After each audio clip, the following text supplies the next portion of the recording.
بسم الله الرحمن الرحيم. هو القرآن والفرقان، إليه تنصت الأكوان، وفيه تعطر الآذان. والقرآن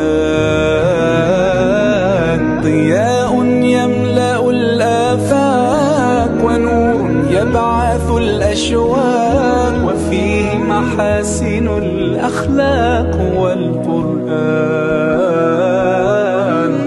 كم يهتدي الحيران فيه، والنفس كم حنت إليه، يعلو ولا يعلى عليه.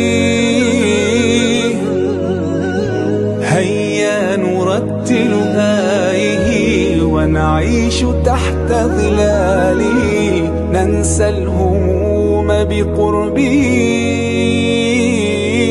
لن تستقيم حياتنا إلا به.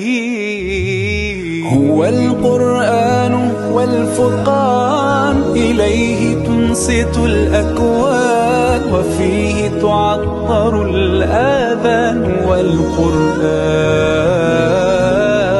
ضياء يملأ الآفاق، ونور يبعث الأشواق، وفيه محاسن الأخلاق. والقرآن